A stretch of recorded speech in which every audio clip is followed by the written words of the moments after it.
I had long been interested in what was going on with luxury restaurants because I was receiving endless press releases from big-name chefs explaining how they were opening up second, third, fourth restaurants miles and miles away from their original restaurants, particularly Gordon Ramsay, Alain Ducasse, who's French, Joel Robuchon. And what clearly was happening was that luxury restaurants were going from becoming bespoke experiences to something like Chanel or Gucci. And the question in my head was, were they any good? Warning. Listening to this audiobook will make you hungry.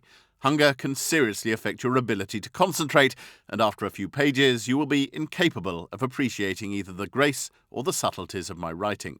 You will also become confused by the twists in the narrative.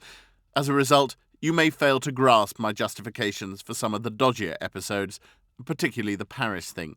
I need you at the top of your game when we finally get to the Paris thing. It is therefore in my interest to give you some tips on how to listen to this book. Well, the subtitle of the book is In Search of the Perfect Dinner, and so I'm regularly asked, did I find the perfect dinner? And I go off on some Cartesian philosophical debate about whether you can ever find perfection.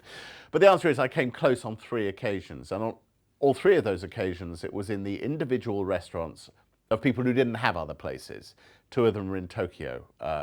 One was a place called Yakimura, which serves just 9 people a night.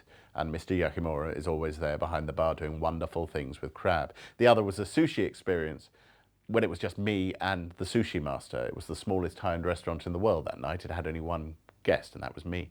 And the other was in Paris, a place called L'Astrance, 28 seats, a chef called Pascal Barbot, beautiful, bright, fresh flavors. But I was quite struck by the fact that those near-perfect meals were not the ones served by Gordon Ramsay or Alain Ducasse or Joel Robuchon, but by the individuals out on their own. Do not attempt to listen to it after dinner. You might think that being sated you will not succumb to hunger. This is true, but you will succumb instead to drowsiness, and that is worse than hunger. Unless, of course, you're the type of person who does not eat a dinner substantial enough to engender drowsiness, in which case you are not greedy enough to be listening to this audiobook. Turn it off. You won't enjoy it. After people have listened to the audiobook of The Man Who Ate the World, I hope they're going to feel slightly hungry. This is not just a book for foodies. It's narrative non-fiction, a travel book, and partly memoir. I wanted to investigate who I was. How did I, who used to be, I would say, a proper journalist investigating the evil that men do, end up in my early 40s sitting on my sizable bottom eating for a living, and do I like myself as a result of that? So what I hope is that people will be taken on a journey and look at the whole business of the restaurant in a slightly different way, perhaps with some of the skepticism that I express, but also with some of the pleasure when you find the beautiful things.